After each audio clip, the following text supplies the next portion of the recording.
akkamitti ati safuu cabsite qullaa kee viidiyoof kaastee qaama saalaa kee viidiyoo kaastee ergitaate. Gaafa inni kana naa ergisiin jedhu namicha kana ilaaltu sammuun isaa amma yaadu agartu bakka suni akka hin baane sammuun isaa bakka suni akka bakka sun malee bakka biraa akka hin yaadne ilaaltu kana bultii sii ta'a.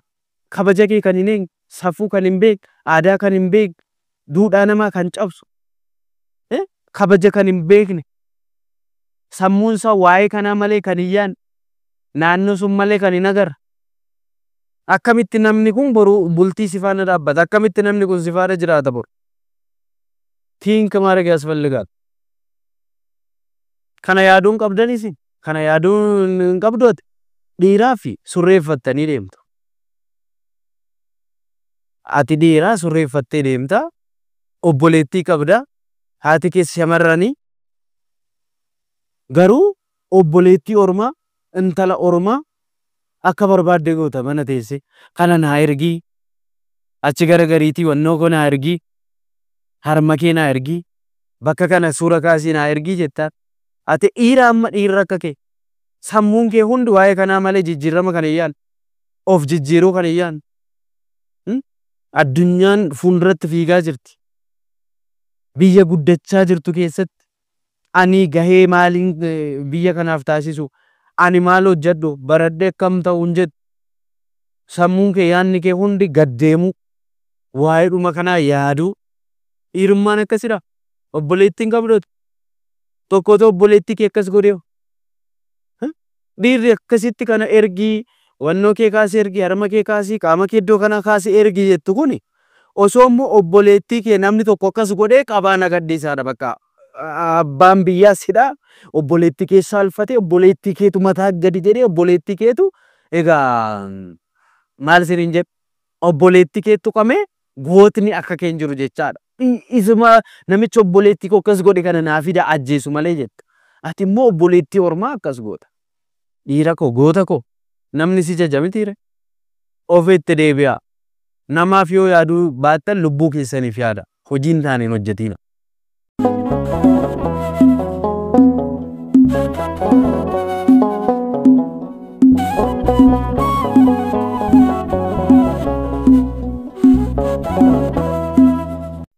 Lafa jirtan maraatti nageenyi waaqayyo isiniif haa baay'atu. Akkam nagaa jirtu ani nagaa kooti. Egaa hundumti keessaniyyuu baga nagaan dhuftanii kun Sanbee Tiiviidha. Sanbeen Tiivii sagantaalee babbareedoo garaagaraa qabatee kan isin biraan gahu. Egaa namoonni yeroo jalqabaaf dhuftan egaa isin ilaalaan jira subscribe godha. Dafa. Okay, subscribe godha. Hundumti keessan immoo like godha jechaadha. Egaa guyyaa har'aa kana seensarraas akkuma argitan waan ajaa'ibaati jechaadha kan wajjin ilaallu sirriitti tokkoon keenya kan ilaallatu waan ta'eef egaa hundumti keessaniyyuu baga nagaan dhuftanii lafa jirtan maraatti arjummaaf dhiifamni akka keenya araarsummaan dubroo maariyaam eegumsi ergamoota kadhannaan qulqullootaa jaalallu qabutootaa hunduma keessan hunduma keenya faana haa ta'u. Egaa baga zoomaa afraffaa torbee afraffaa masaaguudhaan isin geessiniin jechuu barbaada. Egaa sirriitti na hordofa subscribe godha. Sanbeen Tiivii waan garaagaraa qabatee isinii dhiyaachaa jira. Egaa viidiyoo dheengadda gaddifame irraas immoo kanaan dura kan isiniif kennamaa ture keessattuu obboloota keenya biyya Arabaa jirtaniif barumsi itti fufinsaa kennamaa ture itti fufuu isiniin jedheen ture nuuf fufu jettaniittu qindeesseen isiniif dhiyeessa jechaadha. Egaa guyyaa har'aa kana shamiziin koo kunis haaraadha argitaniin beektanii narraa bareeda miti. Kanaan booda sirriitti uffadhee akka nufuuf jechaadha. Hin bareedaa jedha sirriitti jechaadha. Egaa shamizii akkana uffadheen beekoni. Hin bareeda yoo ta'e koomentii irratti na beeksisa. Egaa gara dhimma keenyaa seennaa. Egaa akkuma beekamu warroonni hojiidhaafis haa ta'u lafa garaagaraa jirtanis jiraachuu dandeessu. Biyyuma keenya keessas immoo garuu irra caala warra biyya alaa keessattuu obboloota keenya Araba jirtan shamarranii fi waan kun sirriitti kan ilaallatu jecha.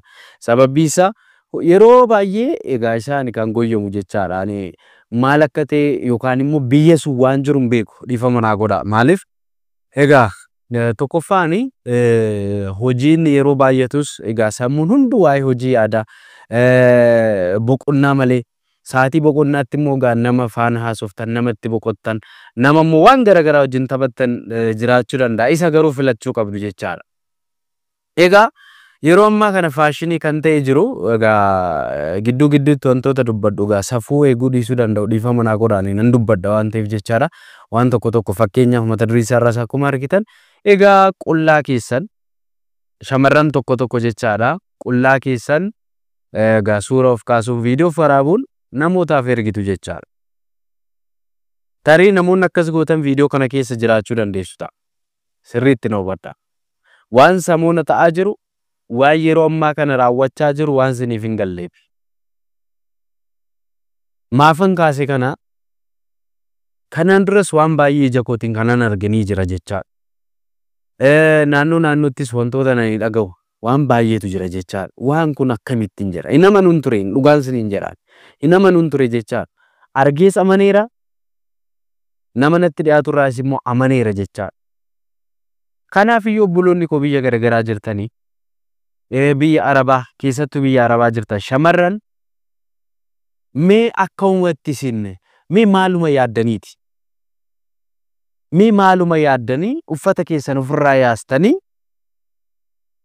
mee suurri haa ta'u suura haa ta'u mee akkamitti isin bakka footoo kaasuu nama saalfachiisu bakka viidiyoo waraabuu nama saalfachiisu qaama keessan bakka haguuggattan akkamiin uffata ofirraa yaastanii footoo fi viidiyoo kaastanii dhiiratti ergitu isin namoota garagaraatti akkamitti ergitu dhiira miti shamarranittu kan ergan jiru walitti kan agarsiisan jiru mee akkamitti isin akkamitti yaaddanii bor guyyaan biraa miti bor walitti bu'uun hin jiru namni ammaa silaa waan of harkaa qabu miti waanuma hin taane kana fidee walitti illee barri kun teeknooloojiin baratti fagaateedha. Suura qofayyuu walitti fidanii wal lungachiisuu baratti danda'amanidha jecha. Suura abbaa barbaaddee suura tokko kaastee shamarran biraa faana walitti fiddee wal hammachiistee wal lungachiisuu bara dandeessu kan. Akkamitti isin suuraa fi viidiyoo keessan namatti ergitu? Hammam yoo isin jaalata hammam yoo jaalataniyyuu karaa qoosni karaa kanaa mee maalidha naa deebisa. Maa jireenya keessan jeeqtu. Maa maatii keessan arrabsiistu. Namoonni akkas gootan. Dhugaan siniin jedha. Amma samuun immoo namichi tokko ka'eeraadhaan Dubaayii keessatti warri Dubaayii jirtan of eeggadhaa keessattuu. Warri Dubaayii jirtan jechaadha. Namoota baay'ee shamarran 83 moo 73 jedhanii qullaa isaanii ta'anii kan of kaasanitti ergan. Ajaa'iban kun.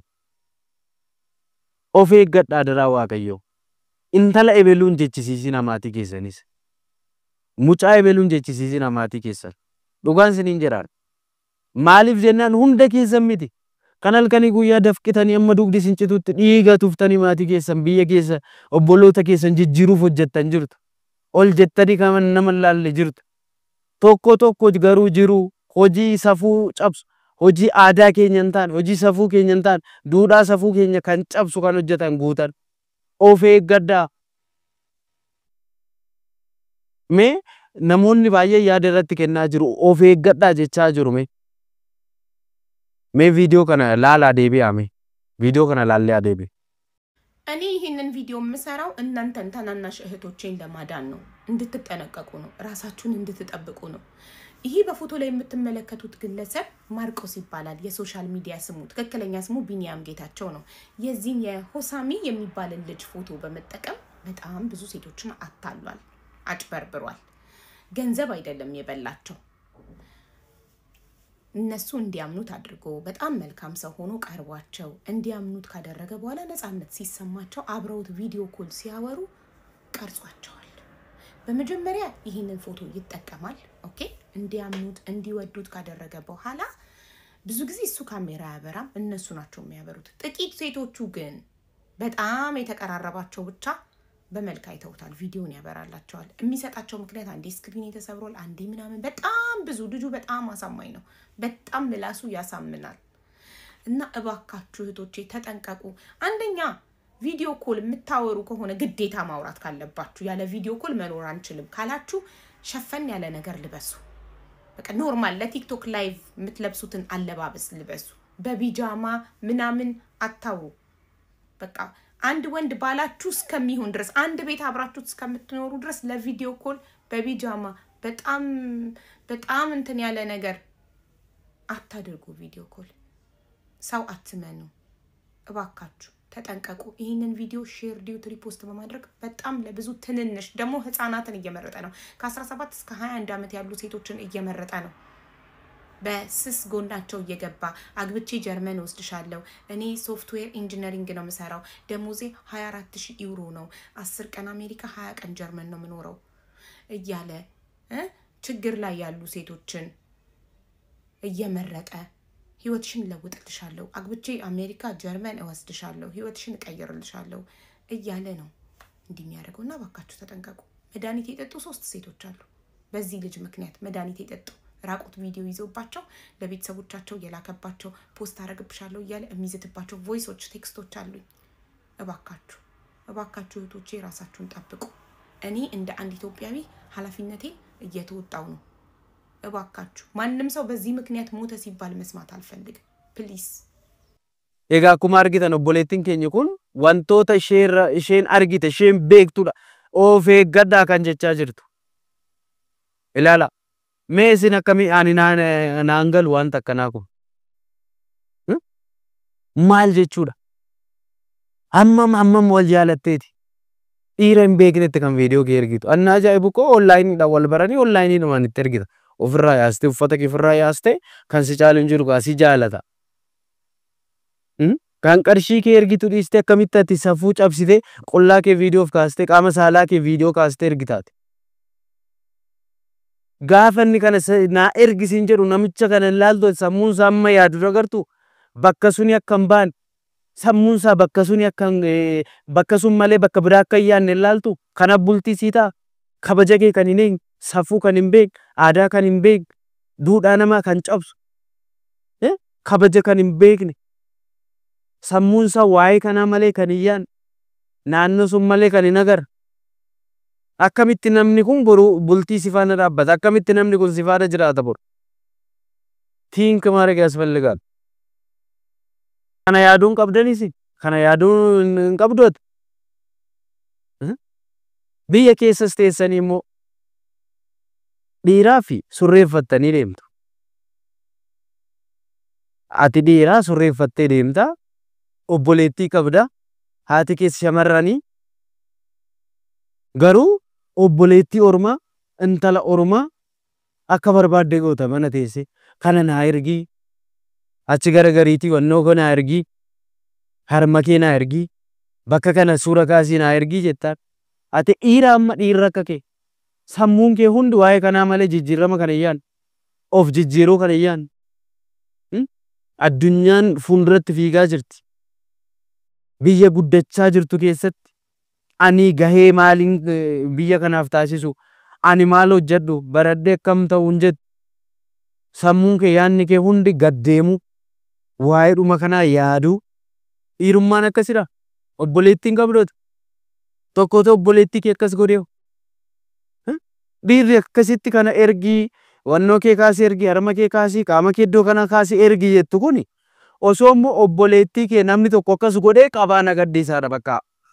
Abbaan biyyaa sidha obboleettii keessa alfate obboleettii keetu mataa gadi jedhee obboleettii keetu egaa maal siniin jedhe obboleettii keetu qabee gootni akka kee hin jiru jechaadha. Isuma namicha obboleettii koo akkas godhe kana naa fida ajjeesu malee jetta. Ati immoo obboleettii ormaa akkas goota. Dhiira koo goota koo namni si jajamitiire of itti deebi'a. Namaaf yoo yaaduu baattan lubbuu keessaniif yaada. Hojiin taaniin hojjetina. Warroonni obboloonni keenya biyya Arabaa jirtan immoo obboloota nagaatu jira. Kan mana kiristaanaa ijaaran, kan maatii isaanii ijaaran, kan obboloota isaanii barsiisan, kan rakkataa karaarraa kaasan, dugda isaanii hidhatanii, qoonqoon isaan dhahee, beelli isaan dhahee, jiruu biyya ormaa dandamatanii mudhii hidhatanii kan hojjetan, kan halkanii guyyaa boqonnaa malee hojjetanii nama taana jedham boru nama taana jedhaman biyya Arabaa kushinaa nama tokko keessa kan jiran obboloonni keenya goota ta'an ofii shaamaa ta'anii ofii baxaa kan nama hedduu jiraachisan obboloota shamarranii goota hedduu qabna nuti. Isaaniin hin arrabsiisina, maqaa isaanii hin oofsisina. Aadaa badhaatii ta'a. Keessattuu anna ajaa'iboon dhugaan siniin jedha amma samuuna wantoota tokko ta'aa jirurraa ilaaleen edaa akkasiin jedhee tuffadheen ise malee ali kabajan obboleettii shamarran dubaraaf shamarran musliimaaf qabu adda ture jecha waan kun immoo keessattuu kan mul'atu isaan irraati jecha obboloota shamarran musliima ta'an hijaaba hidhachuun qofni gatiin qabu obboleettii ko yoona ragaa jirtu ta'e kabaja keesseeki fuula kee dhoksite qaama kee dhoksite bakka namni jirutti fuula kee dhoksite shamarran warra musliimaa jecha bakka namni baay'atutti bakka namni deemutti gaafa deemtu hijaaba hidhatte fuula kee dhoksite bakka namni hin jirretti immoo dhoksaadhaan qaama kee keessattuu qaama saalaa kee bakka garagaraa suura of kaastee dhiira ormaatti hin ergi kabaja kee jiraadhu maatii kee hin arrabsiisin jireenya kee boruu karaatti hin hambisin shamarran meeqatu qoricha dhugaa jiraadhaan kan of ajjeesee meeqa ta'a laata qoricha dhuganii kan hospitaalatti fayyan hedduu jira isaan irratti mul'achaa jira jechaadha of eeggadhaa hojiidhaaf baatan hojii keessan hojjedhaa gala intala abbaa ebeluun jechisiisina warra keessan osoo erganiiru tokko namichi ammaa kun maatiifaatti ergaa jiraadhaan hubadhaa elaa keessa ittiin sinii deebi'an viidiyoon kun kanaan hin raawwatu jechaa sirriitti akka sinii galuuf mee footoo viidiyoo kana qabatee maal akka godhu beektu kabaja ni qabatee fireemitti hojjisiisee si eegaseete jireenya kee jeequuf maatii kee jeequuf qullaatti si hambisuufi anna ajaa'ibu qullaa kee footoo si kaasee booda qullaa si hambisa qaamuma keetiin qullaatti si hambisa yoo beekte jecha ifa manaa godhaa jedheera tarii safuu cabsuun danda'a dubbii koo keessatti garuu waan natti dhaga'ameef waan anaareef jecha kanaafuu obboloonni keenya of ilaalaa ofitti deebi'aa nama ta'uuf biyya ormaa deemtanii of jijjiiruuf biyya ormaa deemtanii nama ta'aa isiniin jechuu barbaadeen jechaadha. Egaa hanga dhumaa kanatti yoo viidiyoo kana ilaalaa jirtu ta'e subscribe yoo hin goone subscribe godhaa sirriitti share godhaa obboloota keessa hunduma isaaniitiif ergaa keessatti warri shamarran biyya arabaa jirtan biyya garaagaraa keessa waliif ergaa laalaa itti sirii deebi'e ammoo kutaa lammaffaa qaba viidiyoon kun. Kana kan caalu isinii qabatee dhufe. Egaa gara fuulduraattis keessatti obboloota keenya shamarran araba jirtaniif wantoota garaagaraa isiniif hin qopheesseera viidiyoodhaan dhiyeessuu qofadha. Egaa kanaan dura maaliif yeroo baay'ee waa'ee kana akkan dubbadhu kan na taasises namoota lama fakkeenya godhadheen isiniin jedheera obboloota arabaa deebi'anii namoota lama keessattuu samoonas immoo wantoota argee jira keessaan immoo sagaleen na ergamu hedduudha. Obboloonni keenya biyya garaagaraa teessanii kan na ergitan hedduudha. Kana taane kun kana nu mudate namaaf illee barumsa ta'a dabarsi kan naan jettan hedduudha. Kana hin dabarsines hedduudha. Kana dura egaa keessattuu naannoo Arsii kan taate obboleettiin keenya tokko musliima waa'eedhuma akkaawuntii hin beektu biyya arabaa teessee biyya achi teessee waggoo hedduu hojjettee obboleessa ishee irratti ergiti gaafa dhuftu inni ittiin mana ijaarratee faataa jedhee sheege siin kennu jedheen jechaadha waan takka. Dhibee sammuutti ta'e hin maraatte jechaadha bakka. Ishee argeen baay'ee natti dhaga'ame jecha waan kana kanan dabarsuu jalqabe. Kanaafiyyuu egaa gara fuulduraattis itti isinii fufaa hanga ammaatti waan dhaggeeffattaniitiifis galatooma ulfaadhaa kabajamaa subscribe like share gochuun dagatina sanbeen tubi waan garaagaraa dhiyeessa garuu gaduma deemaa jira waan isaan beekoni egaa isinis na jajjabeessaa jirtanii isiniin jechuun barbaada galatooma ulfaadhaa kabajamaa waaqayyo hunduma keessan haa eebbisu lafa jirtan maraatti araarsummaan dubroo maariyaam eegumsi ergamootaa kadhannaan qulqullootaa jaalalli duuka butoota hunda caalammoo arjummaaf dhiifamnu akka keenya hunduma keenya faana haa ta'u waaqayyo isin haa eebbisu eebbifamaa kabajamaa galatooma.